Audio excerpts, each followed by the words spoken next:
What's going on, everybody? Good afternoon. Still Tuesday. Still not a lot going on. Still a pretty chill day. When it comes to football stuff, Tuesday is kind of the slow day.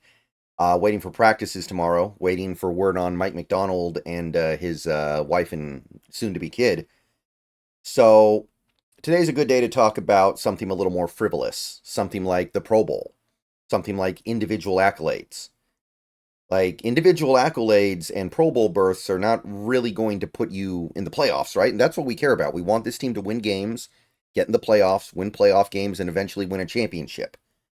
Making a Pro Bowl is not going to help your team win a Super Bowl. Now, having players that are playing well enough to make the Pro Bowl is going to help, but there are great players and elite players on really bad teams in this league right now. So it's not a guarantee of anything. But Pro Bowl voting has commenced. Pretty easy to vote.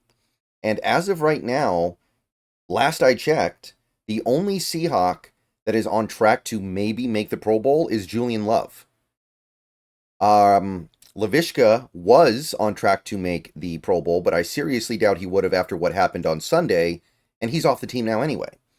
So right now, we just have Julian Love, and I gotta tell you, I think this team deserves a little bit better than that, but when you ask something like that, you have to then qualify it with, well, okay, who should make the Pro Bowl for the Seahawks? So let's take a look. Let's take a look at some players here. Let's take a look at some numbers here. Who on the Seahawks should make the Pro Bowl for 2024? And keep in mind that to make the Pro Bowl team, you need to produce. It doesn't really matter how good a player you are. The only thing that matters is how much you're putting up. Like, Ken Walker is a great example of this. Ken Walker is one of the best running backs in the league. In terms of his ability and what he's doing, absolutely he should make the Pro Bowl. But should he make the Pro Bowl based on his production? Not even close. I don't even think you can argue it. So that is the thing we need to focus in on here.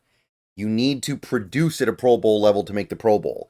We can sit here and argue that Ken Walker is as good a player or almost as good a player as Saquon Barkley, but the production's not even close. So he can't. Not this year. And it's not his fault, but it is what it is. So with that being said, some players that I think should be considered for the Pro Bowl this year, I think you got to start the conversation at wide receiver. That's where the Seahawks have clear candidates, plural, because DK Metcalf would almost certainly be on a Pro Bowl track if he didn't get hurt and miss 2 games plus, but he did. So, with that being the case, unless DK goes crazy these last 5 games, there's really only one guy that has a realistic chance here. Jackson, Smith, and Jigba. JSN, currently sitting on 70 catches for 829 yards and 4 touchdowns. So this is not a matter of him only catching short passes and averaging like 9 yards a catch. He's actually averaging a good amount of yards per catch, and the production is clearly there. If you sort by number of receiving yards this year, he is 11th. One of the players that is ahead of him is a tight end, and 3 of the players who are ahead of him have played one more game because they haven't had their bye week yet. So JSN, if all things were made fair and equal and you only looked at wide receivers, would be clearly a top 10 receiver in receiving yards. And by the way, look at how close everybody is after the top 2. Chase is running away with the receiving title. Justin Jefferson is a lot behind him, but a distant number 2. And then you have Terry McLaurin all the way down to Ladd McConkey, all hanging around that 800 to 900 yard area. So the margins are very thin here. And the fact that JSN has put up these numbers, playing most of the games as a clear number 2 receiver behind DK Metcalf, it's very impressive. And if you wanted to sort by number of total catches, he is top 10 with 70. And again, a couple of the players ahead of him are tight ends: Brock Bowers, Travis Kelce, and Trey McBride. So if you take those guys out, he would actually be, 6th? Yeah, I think he'd be 6th. So if you break it down, his production clearly warrants a Pro Bowl berth.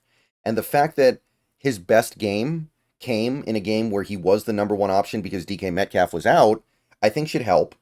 Now, the fact that he's the number 2 receiver in the offense might hurt, but in this circumstance, I think he should probably get in. I think he should probably get it, especially if he closes the season well and ends up with well over 100 catches and somewhere around 1,200 yards. I think that's all feasible. If he can get into the end zone a few times, that helps as well. But also keep in mind, he's got great third down numbers. He is one of the best receivers in the game on third down. And now we're starting to talk about fourth down as well. He's made some big fourth down catches to not only save drives, but also save games. So I think JSN should make it. If you want to make some argument that he's not the kind of receiver that should be getting Pro Bowl berths, I think that at a certain point you just have to look at the numbers and say the numbers say that he should be there. So that would be my first guy. I think JSN should get in one way or the other. Next spot, I think the only other spot on offense you could look at is tackle. So if you go to Pro Football Focus and you sort by tackles and grade, overall offensive grade, Charles Cross is 11th with an 82.1. And it's Pro Football Focus. I think we all understand that they're not going to be drilling things out perfectly here. In fact, sometimes they get things very clearly incorrect. So I'm not saying this is some end-all be-all, but it is worth noting that he is averaging less than 3 pressures allowed per game in a pass-first offense with no balance and no running game. So I think that even the raw numbers are in his favor. And you look at the players ahead of him, well, a few of them are right tackles, right? Like Lane Johnson is a right tackle. Brian O'Neill, I think he's a right tackle because Darisaw has been the left tackle in Minnesota for most of the year. And I think a couple other of these guys are like I think Zach Tom's a utility player. So if you drilled it down to only left tackles, you would probably have Charles Cross up in the top 7, top 6. And I mean, we'll see how much football Trent Williams actually ends up playing this year. But he's battling through an injury. He might get shut down soon. If he ends this year having only played like 700 snaps and Cross has 1,100, that's got to make a difference.